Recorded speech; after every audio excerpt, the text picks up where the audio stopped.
Hello everyone, welcome back to ഒരു കഥ സൊല്ലട്ടുമാസ്.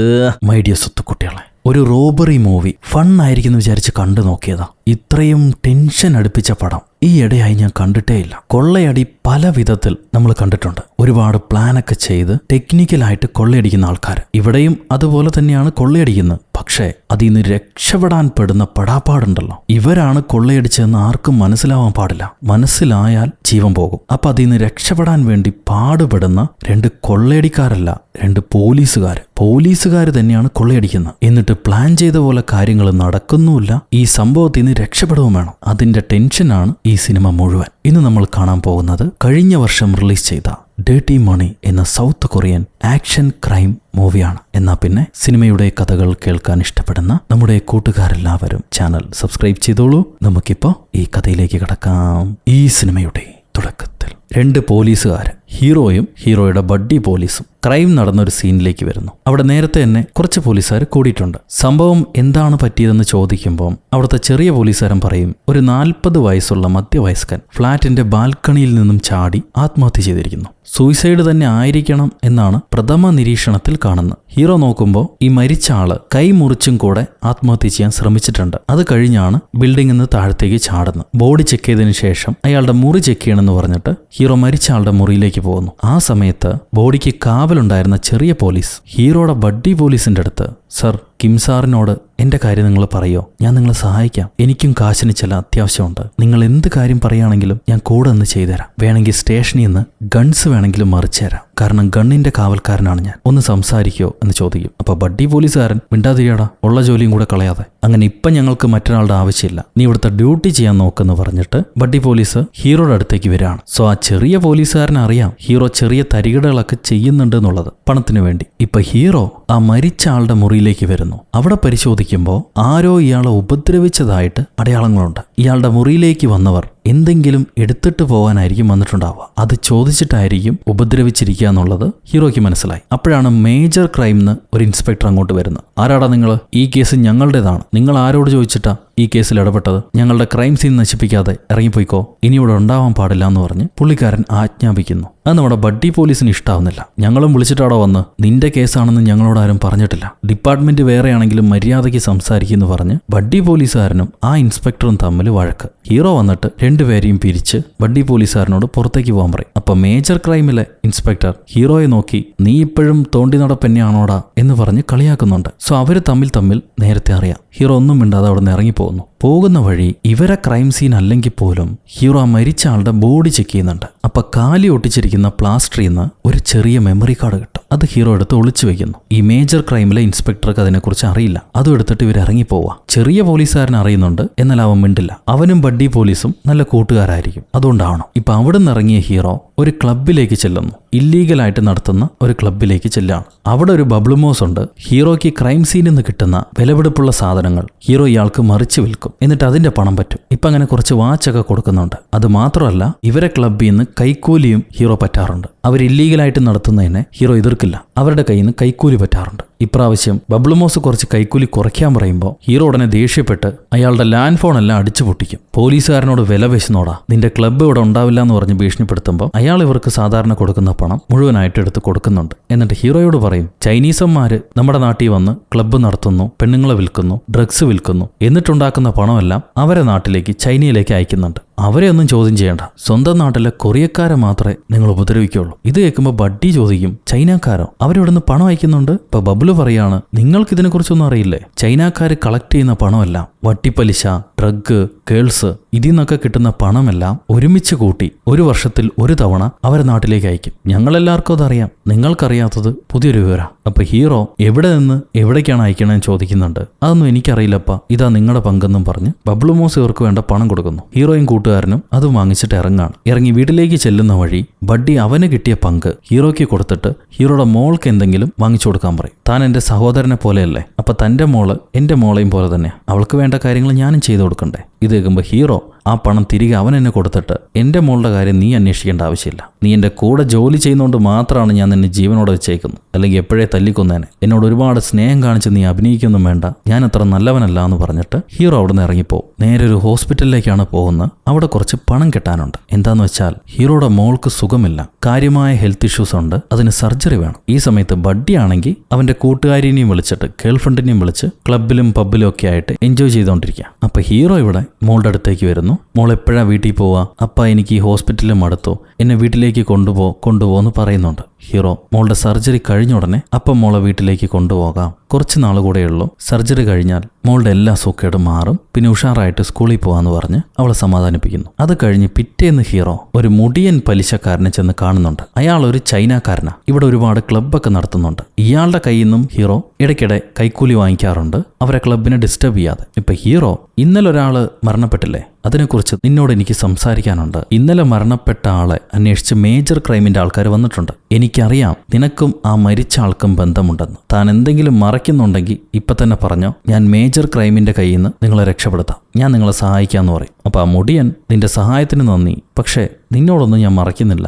എനിക്ക് ആ മരിച്ച ആളുമായിട്ട് ഒരു ബന്ധവുമില്ല, അവൻ എന്താ ചെയ്തുകൊണ്ടിരുന്നതെന്ന് ഒരു അറിവുമില്ല. പിന്നെ എന്താണ് ഞാൻ നിന്നോട് പറയേണ്ടത്? അപ്പൊ ആ മുടിയന്റെ കൂടെയുള്ള ഒരു കയ്യൻ, ആ കയ്യൻ ഹീറോയോട് പറയാണ്, നിന്റെ ബഡ്ഡി പോലീസുകാരൻ ഞങ്ങളുടെ കയ്യിൽ നിന്ന് കുറച്ച് പണം വാങ്ങിയിട്ടുണ്ട്, അതാദ്യം തിരിച്ചു തരാൻ പറയും. 40 മില്യൺ വോണാണ് അവൻ വാങ്ങിയിരിക്കുന്നത്. അത് തിരിച്ച് തന്നിട്ട് പിന്നെ ഞങ്ങൾ തരേണ്ട കൈക്കൂലി തന്നോളാം, അല്ലെങ്കിൽ ഞങ്ങൾ അവനെ ജീവനോടെ വെച്ചേക്കില്ല, ഒന്ന് ഓർമ്മിപ്പിക്ക് എന്നവർ ചിരിച്ചോണ്ട് പറയുന്നു. അപ്പൊ ഹീറോ അവനോട് ഞാൻ വേണ്ടത് പറഞ്ഞോളാം, പക്ഷെ എന്നോട് നിങ്ങൾ എന്തെങ്കിലും മറയ്ക്കുന്നുണ്ടെങ്കിൽ അതിലെന്തെങ്കിലും ഭവിഷ്യത്ത് വന്നാൽ പിന്നെ എന്നെ കുറ്റം പറഞ്ഞിട്ട് കാര്യമില്ല. എന്തായാലും ഭക്ഷണം തന്നതിന് നന്ദി എന്ന് പറഞ്ഞിട്ട് ഹീറോ അവിടെ നിന്ന് ഇറങ്ങിപ്പോകുന്നു. പിറ്റേന്ന് ഹീറോയും ബഡ്ഡി പോലീസുകാരനും സ്റ്റേഷനിലേക്ക് വരുമ്പോഴാണ് അവർ പുതിയൊരു കാര്യം മനസ്സിലാക്കുന്നത്. ഇവരെ സ്റ്റേഷനിലേക്ക് മേജർ ക്രൈമിന്റെ ആൾക്കാർ വരുന്നു. ആ ഇൻസ്പെക്ടർ അയാൾ പറയും, ഇന്നലെ മരിച്ച ആള് അയാൾ ഇവരുടെ ഇൻഫോർമന്റ് ആയിരുന്നു. ഈ ക്ലബ്ബൊക്കെ നടത്തുന്ന വില്ലന്മാരുടെ കൂടെ ഉണ്ടായിരുന്ന ഒരു ഇൻഫോർമന്റ്. പോലീസിന് അയാൾ വിവരങ്ങൾ കൈമാറിക്കൊണ്ടിരുന്നു. എന്നാൽ അത് വില്ലന്മാർ മനസ്സിലാക്കിയത് കൊണ്ടാണ് ഇപ്പൊ അയാൾ കൊല്ലപ്പെട്ടിരിക്കുന്നത്. അയാളുടെ കയ്യിൽ പോലീസിന് കൈമാറാൻ വേണ്ടിയിട്ടുള്ള ഒരു പ്രധാന തെളിവുണ്ടായിരുന്നു. അതെവിടെ പോയിന്നറിയില്ല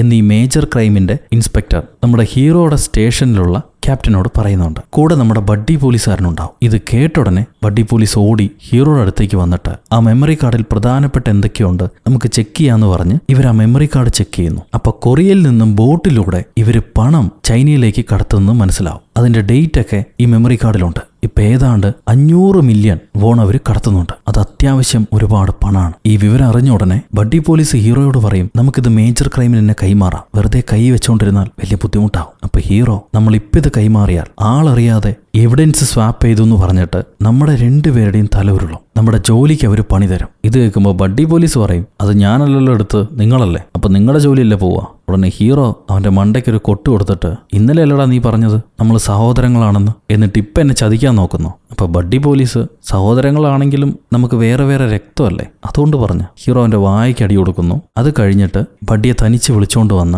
500 മില്യൺ പണമാണ്. നമുക്ക് രണ്ടുപേർക്കും പണത്തിനിപ്പോ അത്യാവശ്യമുള്ള സമയം, രണ്ടുപേർക്കും സെറ്റിലാവാം. ആലോചിച്ച് നോക്ക്, എന്റെ കുഞ്ഞിന്റെ ഓപ്പറേഷൻ നിനക്കറിയാലോ, അതിനെനിക്ക് പണം വേണം. ഇത് കേൾക്കുമ്പോൾ ബഡ്ഡി പറയും, നിങ്ങളുടെ സിറ്റുവേഷനൊക്കെ എനിക്ക് മനസ്സിലാവുന്നുണ്ട്, പക്ഷെ ഇത് വലിയ കുഴപ്പമാണ്. വലിയ ടീംസുമായിട്ടാണ് നമ്മൾ ഒരുസുന്നത്, എന്തെങ്കിലും പാളിപ്പോയാൽ രണ്ടുപേരെ കഥയും തീരും, എനിക്ക് പേടിയാന്ന് പറയും. അപ്പൊ ഹീറോ, അതൊരു മോശപ്പെട്ട മണിയാ, ഡേർട്ടി മണിയാ, അതിനെ അന്വേഷിച്ച് പോലീസ് വരാൻ പോകുന്നില്ല, പിന്നെ വില്ലന്മാർക്ക് അത് ആരാണ് എടുത്തതെന്ന് അറിയാതിരുന്നാ പോരെ. എനിക്കറിയാം നിനക്കും പണത്തിന്റെ ആവശ്യമുണ്ടെന്ന്, നീയും വലിയ കടത്തിലാണ് ആ വട്ടിപ്പലിശക്കാരന്മാരെടുത്ത്, ആലോചിച്ചു നോക്ക്, എന്നിട്ട് തീരുമാനം എടുക്കുന്നു പറയും. അപ്പൊ നമ്മുടെ ബഡ്ഡി പോലീസ് കുറെ ആലോചിച്ചിട്ട് അവന്റെ കൂട്ടുകാരൻ മുടിയന്റെ വലം കൈയായ കയ്യനെ ചെന്ന് കാണും. അവനെയാണ് മുടിയന്റെ കൂടെ നമ്മൾ നേരത്തെ വെള്ളക്കോട്ടിട്ട് കണ്ടത്. ബഡ്ഡിയും ഇവനും ഒരേ ഓർഫനേജിലാണ് വളർന്നത്, അതുകൊണ്ട് തമ്മി ടച്ചുണ്ട്. ബഡ്ഡി വൃത്തിയായിട്ട് പോലീസ് ജോലി ചെയ്യുന്നു, അവൻ വൃത്തികേടായിട്ട് ക്ലബ്ബ് നടത്തുന്നു. അവന്റെ കയ്യിൽ നിന്നാണ് ബഡ്ഡി പോലീസ് കുറച്ച് പണം വാങ്ങിയിരുന്നത്. ഇപ്പൊ ആ കൂട്ടുകാരനെ ചെന്ന് കണ്ടിട്ട്, നിന്റെ പിള്ളേരെയൊക്കെ ഒന്ന് വായടച്ച് വെക്കാൻ പറയും, അവന്മാർ രഹസ്യങ്ങൾ പുറത്തു വിടുന്നുണ്ട്.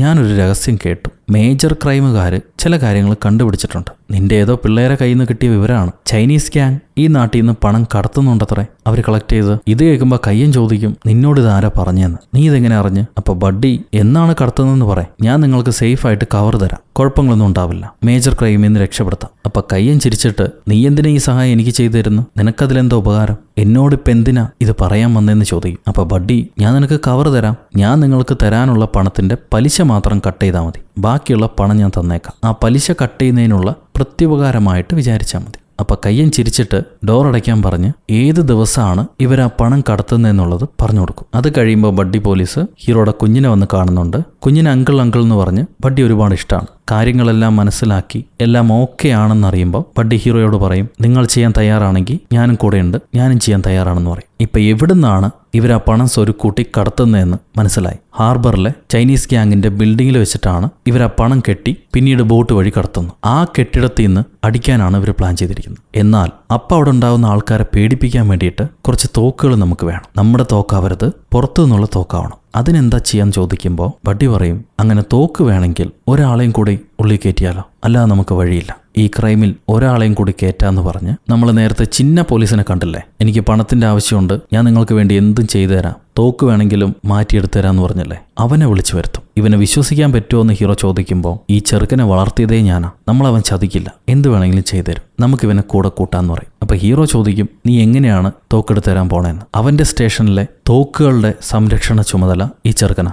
ആരും അറിയാതെ രാത്രി അവൻ അവിടെ നിന്ന് തോക്ക് മാറ്റിത്തരും, എടുത്തുകൊണ്ടുവരും ഇവരെ കൂടെ. പണി കഴിഞ്ഞാൽ ആരും അറിയാതെ ആ തോക്ക് തിരികെ കൊണ്ടുപോയി വെക്കണം. ഇതാണ് പ്ലാൻ. അത് കഴിഞ്ഞ് ഒരു സ്കെച്ച് വരയ്ക്കും. വില്ലന്മാരെ പണം സ്പോട്ടിലേക്ക് വന്നാൽ 3 മിനിറ്റാണ് സമയം. കൂടുതൽ ഇഷ്യൂ ഇല്ലാതിരിക്കാൻ വേണ്ടിയിട്ട് 3 മിനിറ്റിനകം കെട്ടിടത്തിനകത്തേക്ക് കയറണം. അവരെ പേടിപ്പിച്ച് പണം കൈക്കലാക്കി ഒരു ഗെറ്റവേ കാറും കൊണ്ട് അവിടുന്ന് എസ്കേപ്പ് ആവണം. ഈ പ്ലാൻ കേൾക്കുമ്പോൾ ആ ചിന്ന പയ്യൻ ചോദിക്കും, പണം എങ്ങനെയാണ് പിരിക്കാൻ പോണേന്ന്. ബഡ്ഡി പോലീസ് പറയും, പ്ലാൻ ഹീറോയുടെയാണ്, അതുകൊണ്ട് പകുതി ഹീറോയ്ക്കും ബാക്കി പകുതി നമ്മൾ സ്പ്ലിറ്റ് ചെയ്ത് കൊടുക്കാം. അത് കേൾക്കുമ്പോൾ ചിന്ന പയ്യൻ പറയും, നമ്മൾ 3 പേരും റിസ്ക് ചെയ്യുന്നില്ലേ, എന്നിട്ട് ഒരാൾ കൂടുതൽ എടുത്താൽ നന്നായിരിക്കും, ഈക്വലായിട്ട് സ്പ്ലിറ്റ് ചെയ്യണ്ടേ. അത് കേൾക്കുമ്പോൾ ഹീറോ, എന്നാ ശരി 3 പേരും റിസ്ക് എടുക്കുകയല്ലേ, കിട്ടുന്ന പണം 3 സ്പ്ലിറ്റ് ചെയ്യുന്നു, എനിക്ക് വിരോധമൊന്നുമില്ല. അങ്ങനെ പറഞ്ഞ് 3 പേരും ഡീൽ ഉറപ്പിച്ച് കൈയിടിക്കുന്നു. ഇനി അവർക്ക് രക്ഷപ്പെട്ടു പോകാൻ ഒരു ഗെറ്റവേ കാറ് വേണം. അവരുടെ കാറാവാൻ പാടില്ല. ആരുടെയോ പേരിലുള്ള ഒരു പഴയ കാറ് ഇവരൊപ്പിക്കുന്നുണ്ട്. പണി കഴിഞ്ഞ് ആ കാറ് കൊണ്ടുവന്ന് ഡംപ് ചെയ്യാനുള്ള കുളവ് ഇവർ കണ്ടുപിടിക്കും. ആ കാറ് ഡംപ് ചെയ്തിട്ട് പിന്നീട് ഇവരുടെ കാറിൽ പോകണം. ഇനിയിപ്പോൾ പണം ഒളിപ്പിച്ച് വെക്കണ്ടേ,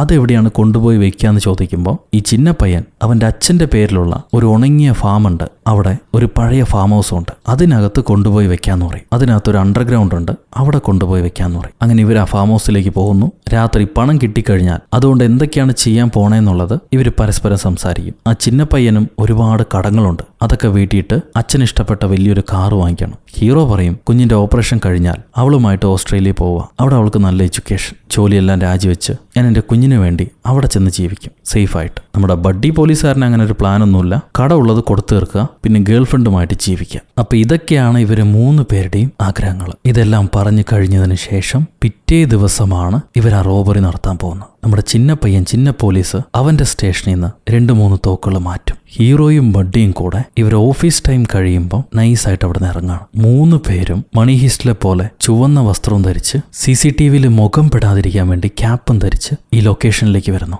അവിടുത്തെ റൗഡികൾ പണമെല്ലാം കെട്ടിടത്തിനകത്തേക്ക് കയറ്റുന്നത് കണ്ടു കഴിഞ്ഞിട്ട് ഇവർ 3 പേരും മുഖംമൂടി ധരിച്ച്, ചിന്നപ്പയ്യൻ വെള്ള മുഖംമൂടിയാ ധരിക്കുക, 3 പേരും മുഖംമൂടി ധരിച്ച് ഈ ബിൽഡിങ്ങിനടുത്തേക്ക് വരും. കയറിക്കഴിഞ്ഞാൽ 3 മിനിറ്റേ സമയമുള്ളൂ. അപ്പൊ അകത്ത് റൗഡികൾ പണമെല്ലാം ബാഗിനകത്താക്കിക്കൊണ്ടിരിക്കുക. പെട്ടെന്ന് ഇവർ ഡോറ് പൊട്ടിച്ച് അകത്തേക്ക് കയറിയിട്ട് ഈ റൗഡികൾക്ക് നേരെ ഗണ്ണും ചൂണ്ടി എല്ലാവരോടും തലയും കുത്തി നിലത്തിരിക്കാൻ പറയും. അനങ്ങിക്കഴിഞ്ഞാൽ തല പൊട്ടിക്കും. എല്ലാവരും പേടിച്ച് നിലത്തിരിക്കുക. അതിലൊരുത്തന്റെ മണ്ടയ്ക്കിട്ട് പൊട്ടിക്കുന്നുണ്ട്. ആരും അനങ്ങാതാകുമ്പം ഇവരുടനെ ഓരോ ബാഗായിട്ട് പെറുക്കിയെടുക്കുന്നു. എല്ലാ ബാഗുകളും ഇങ്ങനെ ചുമന്നുകൊണ്ട് പോകാൻ പറ്റില്ല, അതുകൊണ്ട് കാറെടുത്ത് അകത്തേക്ക് കൊണ്ടുവരാൻ പറയാണ് ഹീറോ വെള്ളച്ചെറുക്കനോട്. അവൻ കാറെടുത്ത് അകത്തേക്ക് കൊണ്ടുവരുന്നു. ഇവര് ബാഗ് ഓരോന്നായി കാറി കയറ്റാൻ ശ്രമിക്കുമ്പോൾ പെട്ടെന്നൊരു വെടി പ്രതീക്ഷിക്കാതെ നമ്മുടെ ചിന്ന പയ്യന്റെ കാൽമുട്ടിനിട്ട് കൊള്ളുന്നുണ്ട്. ആരോ ഒളിച്ചിരുന്നവരെ വെടിവെക്കുന്ന മറ്റൊരാൾ ഈ റൗഡികളുടെ കൂട്ടത്തുണ്ടായിരുന്നു എന്ന് ഇവർ വിചാരിച്ചില്ല. ഹീറോയിൻ ടീം ഒളിച്ചിരിക്കും. ഈ സമയത്ത് അവിടെ ഉണ്ടായിരുന്ന റൗഡികൾ ഓടിച്ചെന്ന് വേറെ വേറെ കാറുകളുടെ മറവിൽ ഒളിച്ചിരിക്കുക. അങ്ങനെയാണെങ്കിൽ റൗഡികളും ആ വെടിവെക്കുന്ന ആളെ പേടിക്കുന്നുണ്ട്. അവർക്കും അത് ആരാണെന്നറിയില്ല. ഇങ്ങനെ ഒളിച്ചിരിക്കുന്ന റൗഡികൾ അവരുടെ കയ്യിലെ ചെറിയ ചെറിയ ആയുധങ്ങൾ പുറത്തെടുത്ത് ഹീറോയിനെയും ടീമിനെയും അറ്റാക്ക് ചെയ്യാൻ ഇറങ്ങിത്തിരിക്കും. ഇവര് ചാടി ഹീറോയെ കുത്താൻ ശ്രമിക്കുമ്പോൾ വേറെ വഴിയില്ലാതെ ഹീറോയ്ക്ക് അവരെ വെടിവെക്കേണ്ടി വരുന്നു. അങ്ങനെ ചുറ്റുമുള്ള 3-4 പേരെ ഹീറോ വെടിവെച്ചു. ഒരാളെ നമ്മുടെ ബഡ്ഡി പോലീസും വെടിവെച്ച് കൊന്നു. ഇപ്പൊ എല്ലാ ഭാഗത്തും വെടി പൊട്ടുന്നുകൊണ്ട് നമ്മുടെ ചിന്ന പോലീസുകാരൻ അവൻ പേടിച്ച് അവിടെ നിന്ന് എസ്കേപ്പ് ആവാൻ നോക്കുക. എഴുന്നേറ്റ് നടന്നു പോവുക ഞൊണ്ടി. ഈ നേരം ഹീറോ പറയുന്നുണ്ട്, എഴുന്നേക്കലടാ വെടി പൊട്ടുവെന്ന്. അവനത് കേൾക്കാതെ നടന്നു പോകുമ്പം പുറകീന്ന് വെടി നെഞ്ചിലേക്ക് കൊണ്ട് ചെറുക്കൻ അവിടെ തന്നെ ബോധം കെട്ട് വീഴാണ്. ഇത് കണ്ട ഹീറോയും പട്ടിയും ആ വെടി പൊട്ടിയ ഭാഗത്ത് നോക്കി ദേഷ്യം കൊണ്ട് പലതവണ പടപടോന്ന് പൊട്ടിച്ച് അതിനകത്തുണ്ടായിരുന്ന ആളെയും കൊന്നുകളയും. ഇപ്പൊ ആകെ മൊത്തം പ്ലാൻ എല്ലാം ഇവരെ കൈവിട്ടു പോയി. എല്ലാം വഷളായി. കുറെ പേരെ ഇവർക്ക് കൊല്ലേണ്ടി വന്നു. ചിന്നപ്പയ്യനാണെങ്കിൽ കിടന്ന് പെടയ. പെട്ടെന്ന് അവനെ എടുക്കെന്ന് പറഞ്ഞ് ബഡ്ഡി ചിന്നപ്പയ്യനെ വലിച്ച് കാറിനകത്ത് കയറ്റും. ബാക്കിയുള്ള പണം കൂടെ എടുത്തിട്ട് ഇവരവിടുന്ന് വേഗത്തിൽ വണ്ടി ഓടിച്ചു പോവാ. പോകുന്ന വഴിക്ക് തന്നെ ഈ ചിന്നപ്പയ്യൻ മരണപ്പെടാണ്. വണ്ടി ആരും കാണാതെ ഒരു മൂലയ്ക്ക് നിർത്തി ബഡ്ഡി കിടന്ന് കരയുന്നുണ്ടാവും. അവൻ ഈ സംഭവിച്ചത് ഏറ്റെടുക്കാൻ പറ്റുന്നില്ല. ഒരു സെക്കൻഡിലെല്ലാം തകിടം മറിഞ്ഞു. ആകെ മൊത്തം ഒരു മ്ലാനത. എന്താ ചെയ്യേണ്ടതെന്ന് അവൻ അറിയില്ല. അപ്പൊ ഹീറോ മുന്നോട്ട് വന്ന് അവനോട് ഓരോ കാര്യങ്ങൾ പറഞ്ഞു കൊടുത്ത് നമ്മൾ രക്ഷപ്പെടണമെങ്കിൽ ചെറുക്കനെയും വണ്ടിയെയും മറവ് ചെയ്യണമെന്ന് പറഞ്ഞിട്ട് അവരെ ഗെറ്റവേ കാറിൽ തന്നെ ചിന്ന പോലീസിനെ കിടത്തി അവർ പ്ലാൻ ചെയ്ത പോലെ ആ ആളൊഴിഞ്ഞ കുളത്തിലേക്ക് കാർ തള്ളിയിട്ട് അതിനെ മറവ് ചെയ്തിട്ട് ഇവരടിച്ച പണവുമായി അവിടുന്ന് കടന്നാളെ നേരെ ഈ പയ്യന്റെ ഫാം ഹൗസിലേക്കാണ് വരുന്നത്. അവിടെ ഈ പണം ഒളിപ്പിച്ചു വെക്കും. അതിലിവര് വിചാരിച്ചതിനെക്കാട്ടിലും പണമുണ്ട്. ഒരുപാട് പണം. 4 ബില്യൺ വോൺ ഉണ്ട്. എന്തുകൊണ്ടാ ഇത്രയും പണം? നമ്മൾ വലിയ എന്തൊക്കെയോ ചെയ്തതുപോലെ എനിക്കാകെ പേടിയാവുന്നു. എന്നെക്കൊണ്ട് ഈ ടെൻഷൻ കൈകാര്യം ചെയ്യാൻ കഴിയുന്നില്ല എന്ന് ബഡ്ഡി പറയുമ്പോൾ ഹീറോ, ഇവിടെ നീ പതറിയാ നമ്മൾ 2 പേരും അകത്താവും. 2 പേരെ ജീവനും ആവത്താ. പതറല്ലേ, എല്ലാം ശരിയാവും. വഴിയുണ്ടാക്കാം. എല്ലാം ഒന്ന് ആറി അടങ്ങുന്നത് വരെ ഈ പണം നമുക്ക് തൊടണ്ട, ഇവിടെ തന്നെ ഇരുന്നോട്ടെ. ഇത് ഹീറോ പറഞ്ഞു തീരുമ്പോഴേക്കും ചീഫ് പോലീസിന്റെ കയ്യിൽ നിന്ന് കോള് വരുന്നു ഹീറോയ്ക്ക്. മ്യങ്ഡോക്, നീ എവിടെയാണ്? ഇവിടെ വലിയൊരു ഷൂട്ടൗട്ട് നടന്നിട്ടുണ്ട്. ഒരുപാട് പേര് മരണപ്പെട്ടു. എത്രയും പെട്ടെന്ന് ഹാജരാവണം. ഞാൻ വീട്ടിലുണ്ട്, ഉടനെ എത്തിക്കോളാന്ന് പറഞ്ഞ് ഹീറോ കോള് കട്ട് ചെയ്യും. ഇപ്പൊ ബഡ്ഡി പോലീസ് ചോദിക്കുക, നമ്മൾ എന്താ ചെയ്യാ? ഈ ഷൂട്ടിങ് നടന്ന കാര്യം പോലീസുകാർക്ക് അറിഞ്ഞു. ഇനി നമ്മൾ എന്താ ചെയ്യാ? അപ്പൊ ഹീറോ, നീ ടെൻഷൻ ആവാതെ, ഷൂട്ട് ചെയ്തതും നമ്മളാ, ഈ കേസ് അന്വേഷിക്കാൻ പോകുന്നത് നമ്മളാ. എങ്ങനെയെങ്കിലും സോർട്ട് ഔട്ട് ചെയ്യാം. എല്ലാത്തിനും പരിഹാരം കാണാം. ഇപ്പൊ ഈ പണവും ആയുധങ്ങളും ഒളിച്ചു വെച്ചിട്ട് നമുക്ക് പോകാമെന്ന് പറഞ്ഞ് അതവർ ആ ഷെഡിൽ തന്നെ ഒളിച്ചു വെക്കുന്നു. എന്നിട്ട് ഈ ക്രൈം സീനിലേക്ക് പോവാണ്. ഒന്നും അറിയാത്ത പോലെ ഹീറോ പെരുമാറും. അപ്പോഴാണ് ചീഫ് പറയാ, ഹീറോയുടെ ചീഫ്, മരിച്ചതിൽ കുറെ റൗഡികളുണ്ടെങ്കിലും ഒരാള് പോലീസുകാരനാ, മേജർ ക്രൈമിലെ പോലീസുകാരൻ. അതാരാണെന്ന് ഹീറോ നോക്കുമ്പോൾ ഹീറോയ്ക്ക് പരിചയമുള്ള നമ്മൾ നേരത്തെ കണ്ട ഇൻസ്പെക്ടറല്ലേ, മേജർ ക്രൈമിലെ ഇൻസ്പെക്ടർ, അയാളാണ്. അയാൾ ഈ റൗഡികളെ വേവ് നോക്കാൻ ഇവിടെ വന്നിരുന്നു. അപ്പോഴാണ് ഷൂട്ടൗട്ട് നടന്നിട്ടുള്ളത്. ഇപ്പൊ ഈ പോലീസുകാരൻ മരിച്ചതിൽ അവന്റെ ബോസിന് ഭയങ്കര ടെൻഷനുണ്ട്. അയാൾ ഈ കേസ് ഏറ്റെടുത്തിരിക്കുക. നമ്മുടെ സ്റ്റേഷനിലേക്ക് നാളെ വരും. നിങ്ങൾ തമ്മിൽ പരിചയമുണ്ടല്ലോ എന്ന് ചീഫ് ചോദിക്കുന്നുണ്ട്. സീൻ കട്ട് ചെയ്താൽ പിറ്റേ ദിവസം ആ മേജർ ക്രൈമിന്റെ ഹെഡ് ഇവരെ സ്റ്റേഷനിലേക്ക് വന്നിട്ടുണ്ട്. എന്നിട്ട് നടന്ന ക്രൈമിലെ മുഴുവൻ ഡീറ്റെയിൽസും നോക്കിക്കൊണ്ടിരിക്കുക. മരിച്ചത് ചൈനീസ് ഗ്യാങ്ങിൽപ്പെട്ട ആൾക്കാരാണെന്ന് പോലീസുകാർക്ക് മനസ്സിലായി. ആ ചൈനീസ് ഗ്യാങ്ങിന്റെ ഹെഡ് ആരാണെന്ന് ഇവർ നോക്കും. മുടിയനാണ് ഇവിടുത്തെ ഹെഡ്. കൊറിയനിലെ ഹെഡ് മുടിയനാണ്. എന്നാൽ യഥാർത്ഥ ഹെഡ് ചൈനയിലെ ഒരു വയസ്സായ ചൈനക്കാരനാണ്. അയാൾ ഈ പണം പോയ വിവരം അറിഞ്ഞ് കൊറിയയിലേക്ക് വരുന്നുണ്ട്. വന്നുടനെ മുടിയന്റെ മോന്തയ്ക്കിട്ടൊരെണ്ണം പൊട്ടിക്കും. എത്രയും പെട്ടെന്ന് പണം എവിടെ പോയെന്ന് കണ്ടുപിടിക്കണം. ഈ സമയത്ത് മേജർ ക്രൈമിന്റെ ഹെഡ് അയാളെല്ലാം പോലീസുകാരോടും പറയുകയാണ്, ആദ്യം ഞങ്ങളെ ഇൻഫോർമന്റ് മരണപ്പെട്ടു, അതൊരു കൊലപാതകമാണോ എന്ന് സംശയമുണ്ട്. ഇപ്പൊ ഞങ്ങളുടെ ഒരു പോലീസുകാരന് കൊല ചെയ്യപ്പെട്ടിരിക്കുന്നു. ഈ കൊലപാതകം ഒരിക്കലും ഞാൻ വെറുതെ വിടില്ല. അതിന്റെ കാരണക്കാരനെ കണ്ടുപിടിച്ച് അവൻ എന്റെ കൈ കൊണ്ട് കൊല്ലാതെ ഞാൻ വെറുതെ വിടില്ല എന്ന് ആ ഹെഡ് പറയാണ്. ഈ മീറ്റിംഗ് കഴിയുമ്പോൾ ഹീറോ ബഡ്ഡി പോലീസിനെ വിളിച്ചിട്ട് പറയും, എന്തായാലും ആദ്യം നിന്നെ കാണാൻ വേണ്ടി നിന്റെ കൂട്ടുകാരൻ വരും. ആ ക്ലബിലെ കൂട്ടുകാരൻ. അവൻ നിന്നോട് ഈ ക്രൈം സീനിനെ കുറിച്ച് എന്തെങ്കിലും അറിയുമോ എന്ന് ചോദിച്ചാൽ ഒന്നും അറിയില്ല എന്ന് തന്നെ പറഞ്ഞേക്ക്. ഒരു തെളിവും കൊടുക്കണ്ട. പറ്റുമെങ്കിൽ ബബ്ലി ബോസിന്റെ ഭാഗത്തേക്ക് അവന്റെ ശ്രദ്ധ തിരിച്ചുവിട്ടേക്ക്. പിന്നെ നമുക്ക് കുഴപ്പമുണ്ടാവില്ല എന്ന് ഹീറോ പറയുന്നുണ്ട്. അത് കഴിയുമ്പോൾ ഹീറോയെ മേജർ ക്രൈമിന്റെ ഹെഡ് വിളിച്ചു വരുത്തും. എന്നിട്ട് ഈ ഇൻവെസ്റ്റിഗേഷനിൽ നീയും ഉണ്ടാവും എന്റെ കൂടെ, നമുക്ക് എവിടുന്നാണ് സ്റ്റാർട്ട് ചെയ്യേണ്ടതെന്ന് ചോദിക്കും. അപ്പൊ ഹീറോ, ആദ്യം നമുക്ക് ചൈന ടൗണിലെ ബോയ്സിനെ ക്വസ്റ്റ്യൻ ചെയ്യാം, അപ്പൊ വേണ്ട വിധം ഇൻഫർമേഷൻസ് കിട്ടുമെന്ന് പറയുന്നുണ്ട്. ഈ നേരത്ത് നമ്മുടെ ബഡ്ഡി പോലീസുകാരന്റെ കൂട്ടുകാർ, ക്ലബിലെ കൂട്ടുകാരൻ, അവൻ വന്നിട്ട് ചോദിക്കുകയാണ്, ഞാൻ നിന്നോട് പറഞ്ഞില്ലേ വിവരങ്ങള്, ആ ഡേറ്റ് പറഞ്ഞില്ലേ, നീ അത് ആരോടെങ്കിലും പറഞ്ഞിരുന്നോ? ബഡ്ഡി പറയും, ഞാൻ ആരോട് പറയാൻ, നിങ്ങളെ കവർ ചെയ്യാൻ വേണ്ടിയല്ല ഡേറ്റ് ചോദിച്ചു, മറ്റൊന്നും എനിക്കറിയില്ല, ഞാൻ ആരോട് പറയാൻ. അപ്പൊ ആ കയ്യൻ കൂട്ടുകാരൻ, ചൈനയിലേക്ക് പണം പോകുന്ന കാര്യം നീ ആരുടെ കയ്യിൽ നിന്നാണ് മനസ്സിലാക്കിയത്, അതെങ്കിലും പറഞ്ഞതാ എന്ന് ചോദിക്കുന്നുണ്ട്. സോ ബഡ്ഡി, പബ്ലുമോസനാണ് ഞങ്ങളോട് ഈ കാര്യം പറഞ്ഞത്, അവൻ ഒരുപാട് പേരോട് ഈ കാര്യം പറഞ്ഞിട്ടുണ്ടാവും, അതിലെ ഒരാൾ മാത്രമാണ് ഞാൻ എന്ന് പറയും. ഈ വിവരം ബഡ്ഡി പോലീസ് ഹീറോയോട് പറയുന്നുണ്ട്. അപ്പൊ ഹീറോ എന്തായാലും അവര് ബബ്ലിമോസിന്റെ അടുത്തേക്ക് പോകും. അവൻ ഒരുപാട് പേരോട് പറഞ്ഞിട്ടുള്ളതുകൊണ്ട് തിരിച്ചെന്തായാലും ഇത് നമ്മുടെ തലയിൽ വരില്ല, നമുക്ക് കാത്തിരിക്കാന്ന് പറയും. ഈ നേരം ചിന്ന പോലീസ് കൊല്ലപ്പെട്ടില്ലേ, അവനെ കാണാനില്ല എന്ന് പറഞ്ഞിട്ട് അവന്റെ സ്റ്റേഷനിലെ ഒരു പോലീസുകാരി മേജർ ക്രൈം ഹെഡിനോട് ഈ വിവരം പറയും. ഞങ്ങളുടെ സ്റ്റേഷനിലെ ഒരു പോലീസുകാരനെ കാണാനില്ല, അതേപോലെ 3 ഷോട്ട് ഗൺസും കാണാതായിട്ടുണ്ട്. അവിടെ നിന്ന് കട്ട് ചെയ്താൽ മുടിയൻ ബബ്ലിമോസിനെ കൊണ്ടുപോയിട്ടുണ്ട്. അടിച്ചു പിഴിഞ്ഞ് നീ ആരോടൊക്കെയാണ് ചൈന ഡീലിനെ കുറിച്ച് പറഞ്ഞത്, സത്യം പറയടാ എന്ന് ചോദിക്കുകയാണ്. അപ്പൊ മോസം പറയും, ഞാൻ 1-2 പേരോട് ഈ കാര്യം പറഞ്ഞിരുന്നു, അത് സത്യമാണ്, പക്ഷെ ആഴത്തിലുള്ള കാര്യങ്ങൾ പറഞ്ഞിട്ടില്ല. പറഞ്ഞാൽ എനിക്കിങ്ങനെ സംഭവിക്കുമെന്ന് അറിയാം, എനിക്ക് നിങ്ങളെ പേടിയാണ്, പിന്നെ എന്തിനാ ഞാൻ പറയുന്നത്, ഞാൻ പറഞ്ഞിട്ടില്ല, ഞാനൊന്നും പറഞ്ഞിട്ടില്ല എന്ന് പറഞ്ഞവൻ കരയുക. എന്നാൽ നിന്റെ വാ ഇത്തിരി വലുതായതുകൊണ്ടാണ് ഞങ്ങൾക്ക് ഈ പ്രശ്നങ്ങളെല്ലാം ഉണ്ടായെന്ന് പറഞ്ഞിട്ട് മുടിയൻ അവന്റെ ചൈന തലവനെ വിളിക്കുന്നു. ചൈന തലവൻ വന്നുടനെ മോസന്റെ തലയറുത്ത് അവനെ കൊന്നുകളയാൻ പറയും. അങ്ങനെ മോസനെ അവർ കൊന്നു. ബബ്ലു മോസനെ കൊന്നു കഴിഞ്ഞിട്ട് ഇവർ പോകാൻ നേരം മുടിയന്റെ കാർ ഡ്രൈവർ മുടിയനോട് പറയും, ബഡ്ഡി പോലീസുകാരൻ നമ്മുടെ വലം കയ്യനെ അവന്റെ ക്ലബ്ബിൽ വെച്ച് കാണാൻ വന്നിട്ടുണ്ട്. അപ്പൊ അവരെന്തൊക്കെയോ കാര്യമായിട്ട് സംസാരിച്ചിട്ടുണ്ടത്രേ. ആ ക്ലബ്ബിലൊരു ചെറുക്കൻ എന്നോട് പറഞ്ഞു. ഇത് കേൾക്കുമ്പോൾ മുടിയൻ, അവര് സെയിം ഓർഫനേജിൽ വളർന്നവരാ, അവനിടയ്ക്ക് വന്നു പോകാറൊക്കെ ഉണ്ട്, അതൊന്നും കാര്യമാക്കണ്ടെന്ന് പറയും. അപ്പൊ ഈ ഡ്രൈവർ, ഇല്ല, നമ്മൾ ക്യാഷ് മാറ്റുന്നതിന് കുറച്ച് ദിവസം മുന്നേ അത്രേ അവര് കാര്യമായിട്ടിരുന്ന് സംസാരിച്ച്, എനിക്ക് വലം കയ്യന് സംശയമുണ്ടെന്ന് പറയും ഡ്രൈവർ. ഇപ്പൊ ഇവിടെ ക്രൈം ഹെഡ് ഹീറോയോട് ആ മിസ്സായ പോലീസുകാരനെ കണ്ടുപിടിച്ചോണ്ട് വരാൻ പറഞ്ഞിട്ട് ബഡ്ഡി പോലീസുകാരനെ കൂടെ കൂട്ടി നേരെ ഹീറോയുടെ കുഞ്ഞിനെ കാണാൻ പോകും, ഹീറോയുടെ മോളെ.